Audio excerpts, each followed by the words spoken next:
Hi guys, Mick here. There's been a ton of coverage with next-gen hardware recently, eye-watering prices, really powerful technology. But today we're talking about tablets, and specifically Android tablets. The one I want to show you today is the DragonTouch Notepad K10. DragonTouch reached out and asked if I wanted to check out the tablet. However, I'm not being paid, nor is this video sponsored. All opinions are my own, and no one is reviewing this footage before it goes live on YouTube. This is going to be my review of the K10.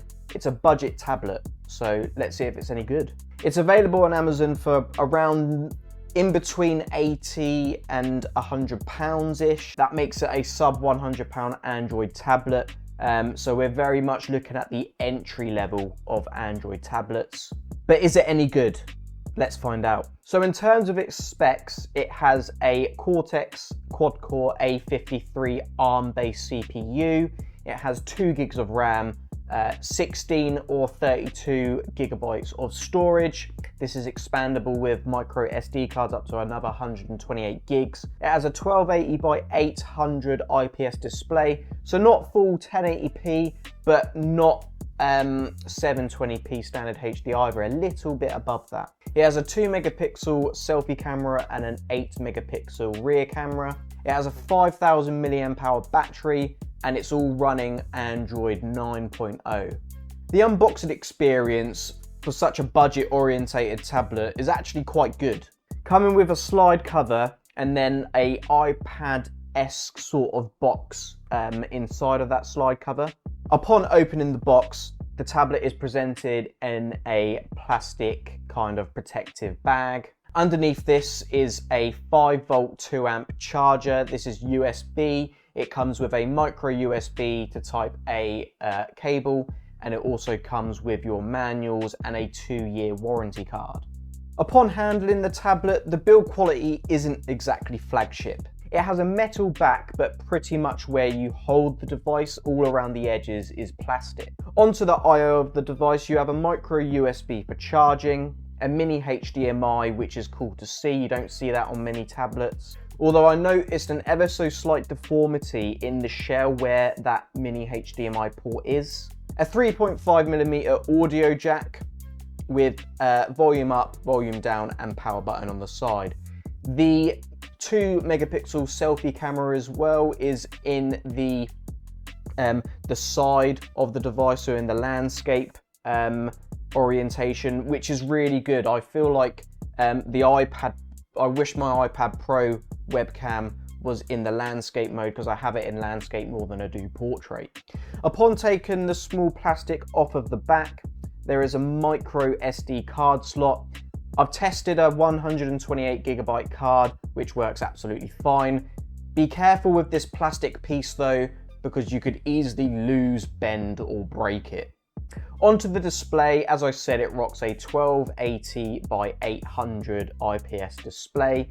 And whilst I'll say that this is a low-end display, I had no issues actually using the display. It has a good amount of brightness, and watching 720p content on YouTube was okay.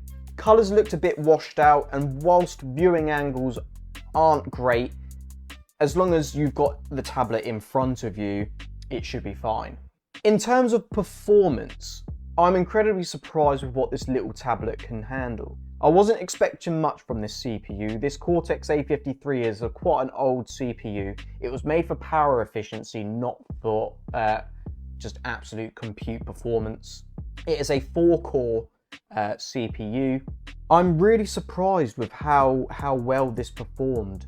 Navigating the UI can be a bit stuttery at times, with slight pauses every now and then when opening applications. This isn't a 144Hz display. This isn't running a high-end Snapdragon processor, so I can forgive it at this sub £100 price point. Only having 2 gigs of RAM means that it's not going to be able to open dozens of apps simultaneously and have them running in the background. That being said, games run surprisingly well on this device.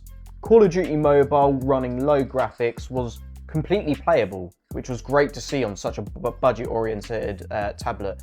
You could give this to your kids, where you don't have to particularly worry about it being a 500, 600 pound tablet or a £1,000 tablet and it getting smashed. It's very inexpensive and it can still run modern Android native games. Games like Among Us also run absolutely no problem. Emulation performance is also surprisingly good on this device. PS1 emulation using EPSXE version 205 ran at full speed with no issues whatsoever. Nintendo DS emulation using the Drastic emulator was also a great experience running at full speed. Unfortunately, Wii and GameCube emulation is off the table as the Dolphin app isn't supported with this device whatsoever, and the 3DS emulator, Citra, is also not compatible. Dreamcast emulation was hit or miss with 2D games performing quite well with the occasional audio stutter, whilst 3D games like Crazy Taxi dropped quite a few frames and had a lot of audio stutter, and I would generally say that those weren't playable. I'd say everything up to PS1 will give you a great experience. I also tried streaming my Xbox console through the Xbox app.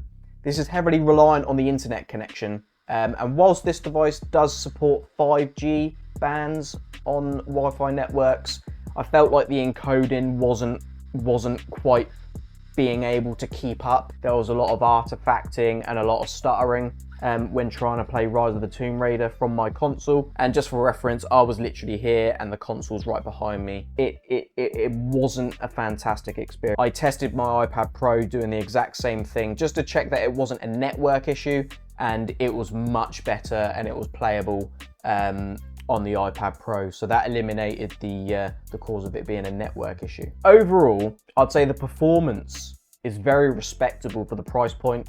You could have a little mini console going on with this.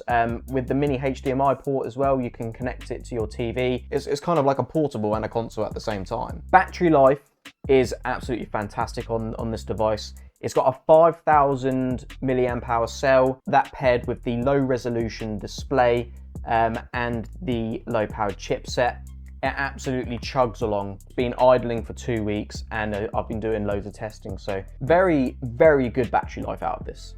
Now moving on to audio, the tablet houses 2 rear mounted speakers and supports headphones via Bluetooth and through the 3.5mm combo jack. My advice is to use headphones with this tablet. This part of the device is where money was saved, unfortunately. The onboard speakers are very tinny and they're not a good listening experience at all. For quite a while since I've received the device and I've never had a temperature notification, it's never overheated. I've been filming for quite a while since I've received the device and I've never had a temperature notification, it's never overheated. It's a shame because when it comes to tablets are predominantly used for media consumption, and ideally you want to have good speakers. Obviously this issue is addressed if you can plug in a pair of headphones. Even if it's a cheap pair of headphones, they're going to sound much better than this. The cameras are another part of the device where money has been saved. The front selfie camera is usable but lacks capturing any detail really. The rear camera is considerably better than the front facing camera. This is the selfie camera recording with the onboard microphone. And this is the rear 8 megapixel camera recording now. As you can see, it's considerably better than the selfie camera. But again, at this price point, don't expect high-end cameras. They are included and somewhat usable. So to conclude, I am quite pleased with the performance on offer here. The biggest letdown for me has to be the speakers. Tablets need to have decent audio. They're a media consumption device. The K10 16 gig version is currently on sale for £90 as of writing this review.